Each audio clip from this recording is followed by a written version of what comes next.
All right, so this video is just like a slideshowed counterpart to another video that I recorded a couple of years ago.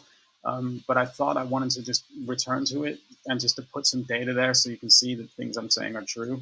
But fundamentally, this is literally conceptually the most valuable piece of information that anyone can ever realize. And I'm not saying that hyperbolically, it's actually the case that for people who are interested in learning and interested in knowing and really have a passion for figuring out the nature of reality, there's this one fundamental fact that once realized will just totally shift your life, right? And that is literally the difference between the mental field and the field of experience. So I'm going to go and show you the thousands of years and hundreds of different very well-esteemed thinkers and religious people and all sorts who have pointed out this fundamental duality between experience and language. And then I'm just going to talk about, the reason the state that we're in terms of like anxiety and confusion and suffering and all this stuff, and how that's related to the way that where we're putting our emphasis in thinking from uh, whether it's in thought or if it's in our actual experience. And if you watch them in my other videos, is the last video I talked about Bergson, is a differentiation and the pointing out that fundamentally our qualitative experience is the primary field of reality, whereas our concepts are abstract and basically just mentally created illusions, and that's the case. And then drawing the comparison, the link, realizing that actually all the majority of suffering that people go through is when we put our identity in the conceptual field rather than in reality. And a little bit about how you can get there. But I mean, fundamentally, it's just a very small shift in thinking.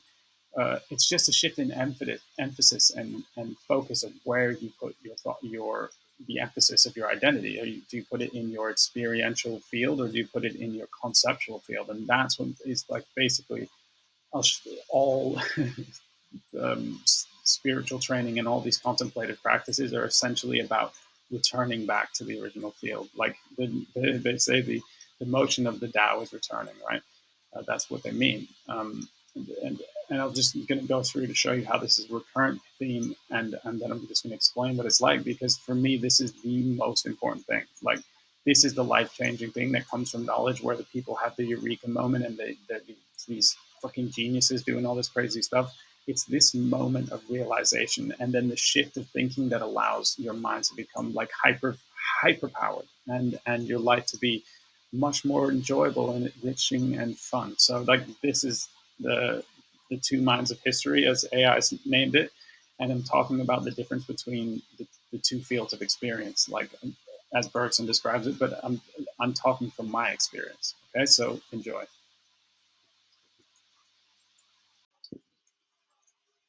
Okay, so there's a pattern that's repeating. That we've seen this pattern across Daoism, Platonic history, Platonic philosophy, Christian mysticism, Sufism, the Kabbalah, in Kant, in Hegel, Bergson, in William James, in Husserl, in Heidegger. All of these things, all of these different belief systems and basically observations of reality literally show this stark divide. And basically it's like the most fundamental duality, and maybe it's possibly the source of our all of our ideas of duality, and it's centered around the way that our minds actually work, right? The difference between direct experience and conceptual thinking. So let's just go on.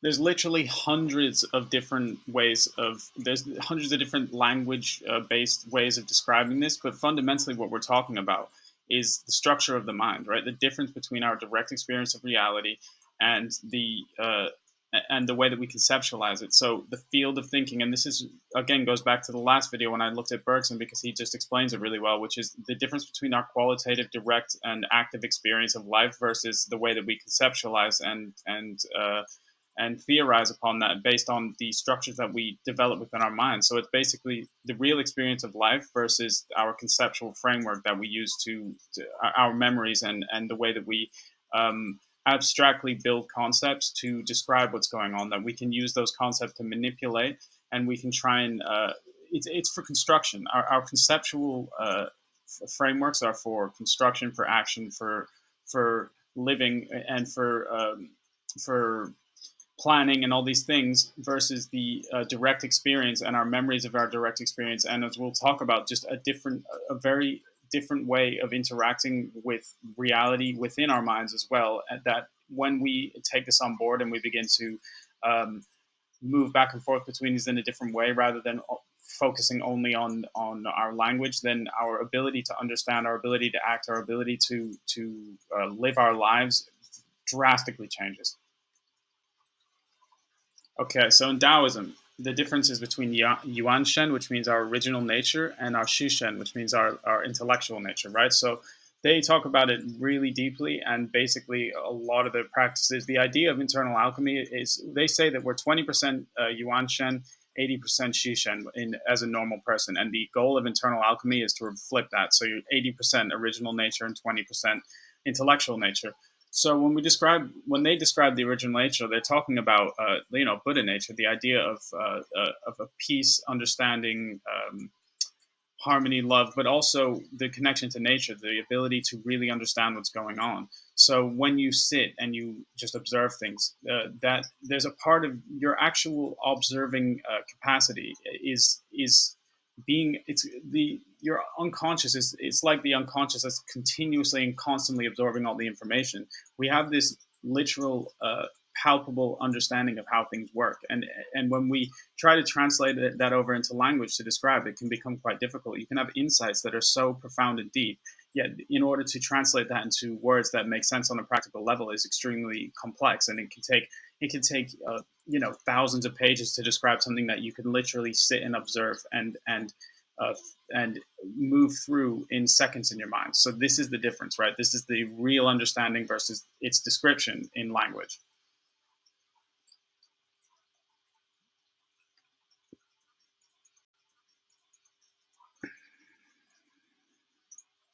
And again, in Zen Buddhism, it's the same thing, the suchness before concept, the idea of what is before naming, before describing, before attempting to use it, to objectify it, right? So this is what literally Buddhist practice, Zen practice is about, is to return and to sit.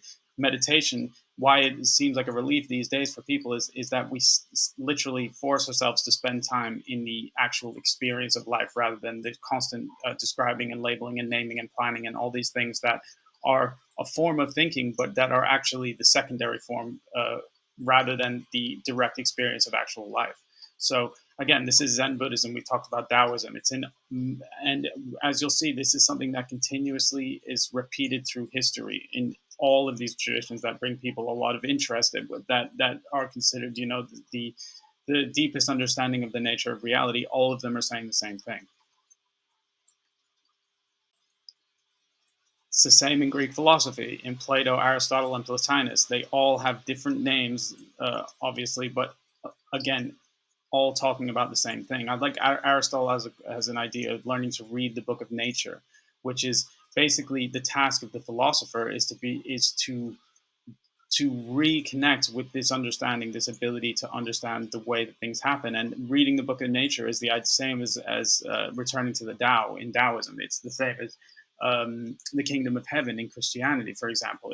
This is the shift of mental functioning that we call enlightenment, or we call spiritual realization, actualization in Jung. All of these things is really talking about a shift of perspective that moves from the sort of the more abstract, which is funny. The conceptual matrix is much more of our abstract ideas and thoughts that are constantly playing up, that are all survival related by necessity. Like that's what our brain is for. It's a survival tool. It observes nature and it figures out what needs to be done for us to keep on getting food into our bodies daily and having a place to sleep and having the relationships that are necessary to keep us safe within this construct that we're living in. And I don't mean that it's constructed. I mean within the boundaries set by the nature of the life that are necessary for this body to survive.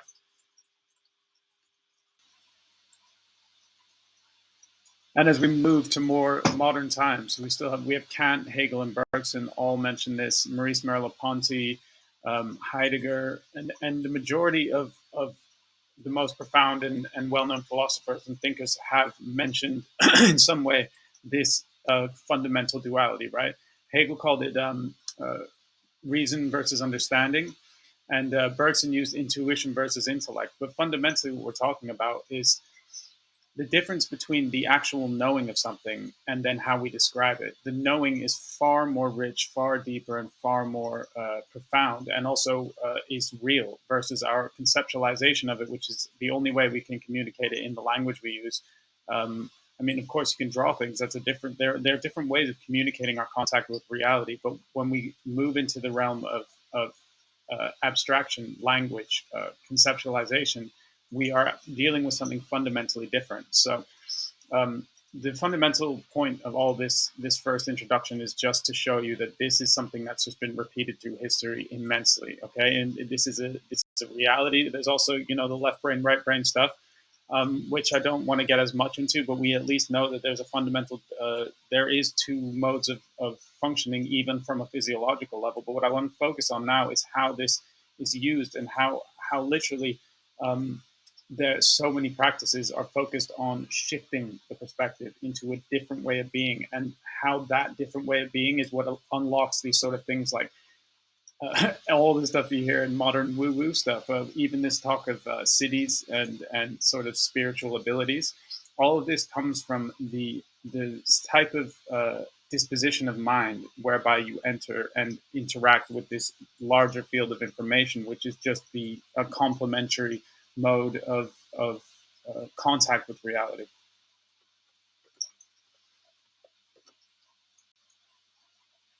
Okay, so as I mentioned in the last video, but I'm going to go over here because it's so critical and it's really never talked about, is the fundamental error that our current way of viewing the world is making in terms of epistemologically, in terms of how we understand what the nature of truth is when we consider the difference between direct experience and conceptualization, right?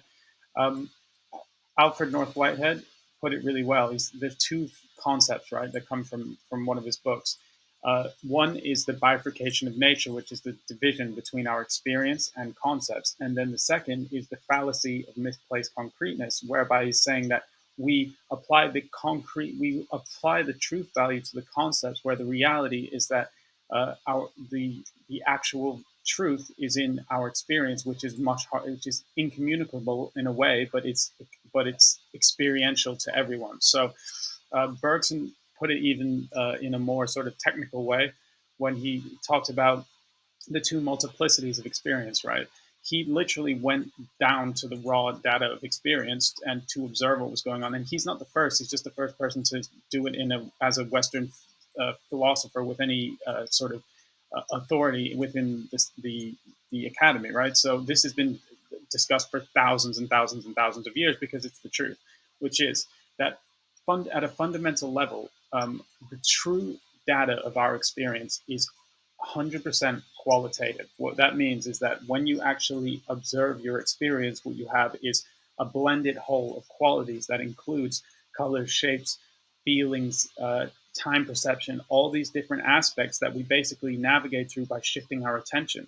And then as we accumulate memory and we get a sense of time passing, we get a sense of depth and of space and all these things, but also in our minds, if we can separate out aspects of this fundamental whole and then put them into another mental field of abstraction, which is where we get language. Language is built up of these basically mental objects, fixed forms that are themselves defined strictly and therefore are fixed, right? Whereas the reality of actual experience is in a constantly shifting unity of many, many different, very complex interacting fields of information. So the, we are currently in a frame of mind collectively where we are putting all the emphasis on just the conceptual field, which is where you get all this stuff talking about false realities and the way that we can be manipulated, and for example, or the way that we can think things are true that aren't, is that because we are placing our emphasis, our truth emphasis, on our conceptual objects rather than on the actual field of experience, right? And there's a lot more to that in terms of how it affects us in our subjective experience. So as we build up as from children, as we build up our conceptual identity, right? If you think about the learning of language of a child, what happens is we start to learn words. We learn to isolate these objects and put words to them. over time, as our conceptual field in terms of the linguistic field that we build up as we learn to speak becomes more and more complex and more broad in terms of having more objects in our minds that we have names for, we eventually start to define ourselves within that. We become ourselves a conceptual object within our mind, and at that point, our identity becomes fixed. And at that point, we separate our identity from our direct experience. And this is the whole thing. Like literally, when all these sort of spiritual practices and all of the, there's a very close tie between the sort of practices that are done, for example, in Eastern metaphysical schools, and uh, sort of people we consider to be geniuses in the West, like people like Nikola Tesla. There's a reason why, if you look at what all these people do, it's the same thing. Because fundamentally, what we're doing is we are reversing that progress, right? And it's something that can be discovered on. People discover this on their own all the time, right? Just because there's not recognized as saints or whatever, it doesn't matter. The fact is that for individuals personally who want to be happy, who want to be extremely functional, who want to be able to create the life that they want, this is the shift that needs to happen effectively. Is to return the seat of identity back to the actual field of information rather than the conceptual field, right? That's what we like, they call distance or detachment, right? Detachment from the mind being the field of conceptual objects, and or in the Yuan Shen, as we mentioned from Daoism, the original spirit being the actual awareness that's within the experience of life passing as it is in this body, which is just so infinitely complex and but also extremely full of information. That's the point why people like Nikola Tesla and other people who do these sort of like these incredible abilities of visualization, and then when you sit back and think, oh, I can't do that, how does it work? Because they're not, it's a different form of visualization. It's not trying to visualize the concepts that are in our mind. It's the uh, return to the field of experience and just replaying all these experiences and manipulating the actual the field of the qualitative field rather than the preconceptual version of this. So now I'm going to go a little bit into ways that, again, say from in Taoist practice at least, or in other forms of uh, it's called contemplative traditions, they actually uh, in, create practices that accelerate this shift back and massively increase your mental abilities to come to conclusions and come to realizations. Because if you think about this, for example, right? When you're just sort of driving in a car or you're walking and your mind's wandering, you could have been trying to figure something out for a very long time, and suddenly a whole image comes like directly into your mind, a flash of insight, they call it, right? It comes as a whole, as an experiential image that you could then navigate and then transpose into language, right? The point is that once you become more concentrated and focused on exploring the other side of perception, then your ability to understand things, to literally predict things, to understand other people, it's like what we call intuition is really the Maurice Merleau-Ponty called something the chiasm, which is the the entanglement of the objects and subjects, subject and objects. And um, Bergson, he said that that the new task of the metaphysician is to commune with experience itself. But what he's saying is that because literally because of the way that our brain just accumulates so much information constantly, like it's constantly on absorb and it's constantly understanding the environment. When we can go into that, then our ability to conceive of the nature of things is much, much more advanced, right? Like you can, when you look at people, if you enter the right mode, you can understand everything they're thinking and everything they're doing very simply. And then, when they talk about sort of cities and these sort of things that whatever yogis do that's so extraordinary, it's actually just a product of the way our brain works. It's just a different emphasis on where a person puts their attention. So now we're going to go a little bit more into actual ways of thinking about it. Now, for example, when we Taoist practice, internal alchemy practice. And this is recurring through pretty much all of the mystical yogic things, even a Western alchemy. We read these texts. What they talk a lot about are the elements, right? For example, the actual practices, contemplative practices that are involving the elements, are using this extremely more broad level of understanding of the nature of substance as a way of training our mind to focus on this realm of information, right? So, for example, with the five elements, there are meditative practices that surround around the five elements, right? And in doing so, you are connecting your consciousness to the essence of something like water, right? The sea. They'll A good teacher will give you a scene that reflects it has many other purposes, right? Like in terms of using, say, if we're talking about water and you imagine the cold, still deep ocean depths. Um, on the one hand, you become extremely aware of how much information you actually have because you can conceive of all these different elements of the density of the water, the feeling, but also you realize the effect of your mental of uh, the way that changing focus on states of matter can change the literal functioning of your body. Like you'll start to feel differently, your breath will slow, and all these different things.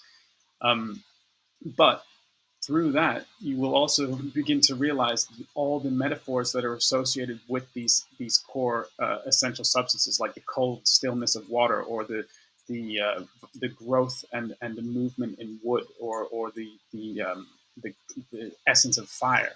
These things, when you spend time focusing on these, like literally contemplating the nature of these phenomena, the elements, you begin to have insights that come from the relationship between your mind and the essence of matter itself, right? And that is just an example of how it works.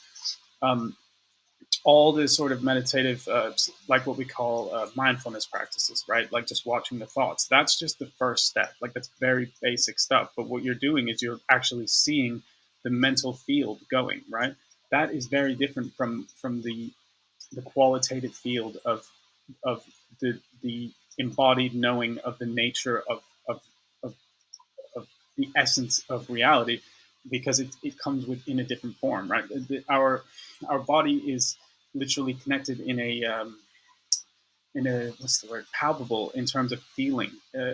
When you're deeply observing nature, or contemplating your mind, using your mind to contemplate the substance of nature, um, a very different thing starts to happen, and you will be like, just from doing that, you begin to see, like, if you imagine cold water and you imagine the sun hitting it, you can watch as clouds evaporate off. You can understand the cycle of rain, the rain cycle, the way that it fills up. You can picture, you can follow all this stuff happening, and it's a knowing. It's knowing versus thinking. There's a difference, right? Because our bodies and our minds, the literal uh, the the sum total of all of our experiences are literally full of a type of information that's accessible through a different way of activating, which is through the observation of the nature of substantial interactions. It's a much deeper form of knowing.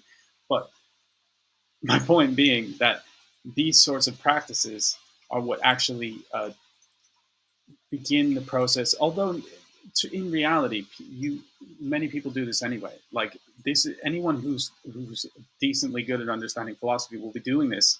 The only way you can really, if you want to really get good at understanding things, then the trick is obviously to, when you read, if you're trying to learn from reading, then to actually picture what that means. Like, how does this work? And I'm saying it's so obvious, but it's it's obvious on the surface that that's what you do, but it's not obvious the implications for what that means about the nature of how the mind works, and also where to go in terms of understanding the much more sort of unexpected abilities that we have.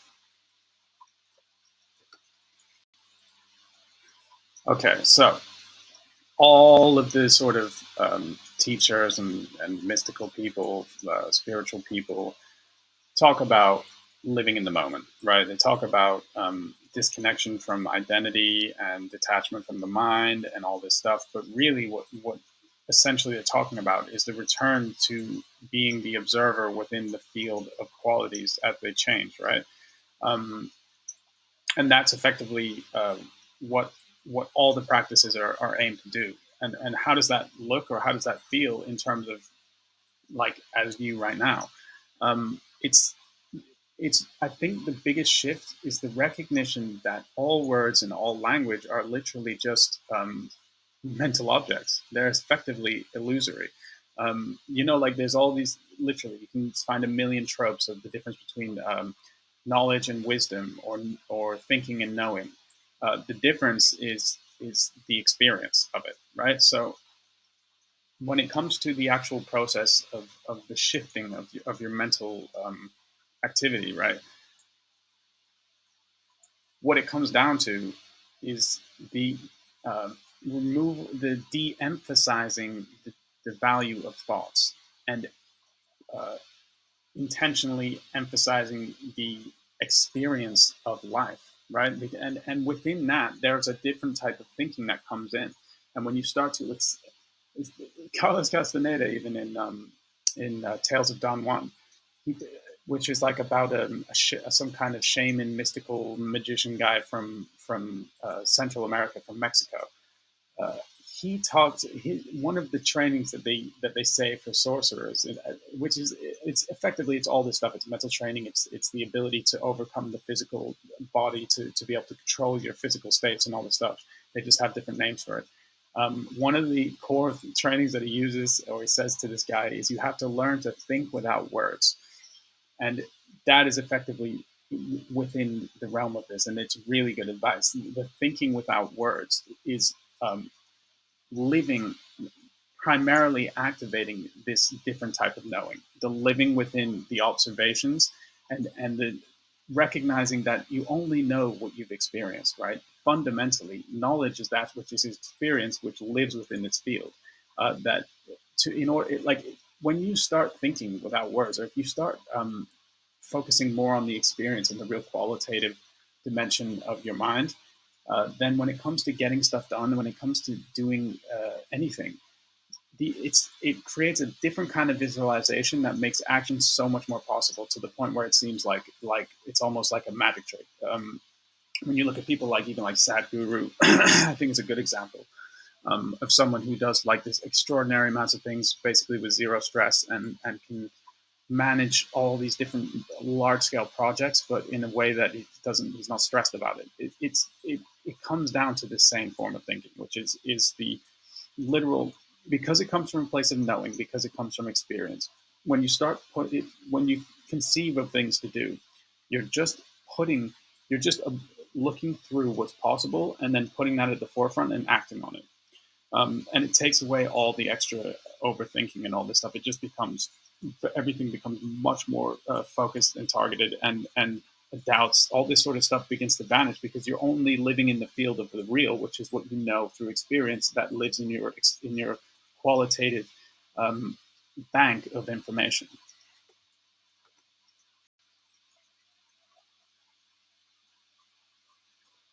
Sorry, I'm not sure exactly what this slide says, because again, I made this all with AI.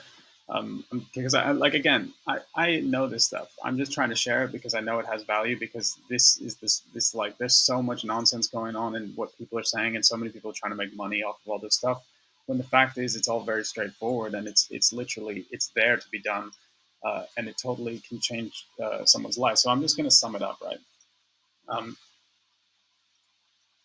we have two mental fields. There's different ways of operating our minds, because we're the way we're trained, the way we grow up, the education system, and everything. We on the whole, mistake our thoughts for reality, and reality for imagination. And in that, we become basically these extremely neurotic and pretty useless people, right? Because I mean, you can get shit done, but the amount of stress and effort that it takes to get things done that you could do like effortlessly with joy is basically kills people. Like, people to be highly effective without shifting their mind in this way, basically will end up dying really young, getting cancer and sick, and like people, because um, the amount of noise, the signal to noise ratio is just extremely high because uh, trying to operate at a high level through the uh, linguistic conceptual field requires a much more effort than shifting into the sort of qualitative field and acting from a place of knowing rather than from a place of thinking. So, in the least abstract way possible, you know much more than you think you do, and we've been taught to require the permission of justification in order to feel confident in our knowledge. This is all by training, right? We've all been trained in a certain way as children that has caused this sort of mental issues that we have, and there's reasons for that, obviously, right? Um, but on a basic level, uh, sitting within the observer and uh, emphasizing what you know from experience over what you think about is the fundamental shift that needs to happen. When you start only considering things that you have experience of as valid or important, then your life totally changes, your mind totally changes, and your ability to live totally changes. But one thing that I didn't mention at all, which is really worth mentioning, is when the observer, right, has no thoughts. It has no. It doesn't have anxieties. So when you start shifting your mind this way, you become completely basically neutral. It's like this. The idea of joy is just basically the absence of stress, right? Stress is just the sort of excessive firing of trying to constantly reposition concepts to fit reality to all these different possibilities. Blah, blah, blah. Whereas when you're just observing what's there, that all basically stress vanishes, and all this stuff of all the tropes that they talk about with spiritual teachings and enlightenment and stuff. It's kind of a selling point, right? They're trying to get people on board to pay for courses and stuff. But the nature of what it actually is just the clarity of seeing what's there without. There's no there's no need for any confusion because what's there is there. What isn't, what isn't. What you know, you know. What you don't, you don't. And it just provokes the motivation to explore new things in a really in liberating way. So I'd suggest reconsidering your thoughts, just bearing in mind the most fundamental fact that anything that anyone ever says, you don't know and you can't confirm. You have to experience it yourself. And listening to anyone, you have to always be aware that they're just talking, they're just literally putting sounds to objects in their minds that are just reflections or just like sort of dull after images of experiences they had or experience other people had thousands of years ago. There's all this. The the world of language is very limited in terms of its capacity to give you any valuable information or to enrich your life, whereas your own field of experience is full of immense value that's incommunicably complex and valuable. So um, look at it and look into it, and don't listen to what anyone says. Just look at your experience, build up your experience, and live through your own experience, and you will become a totally, vastly different person. Um, yeah.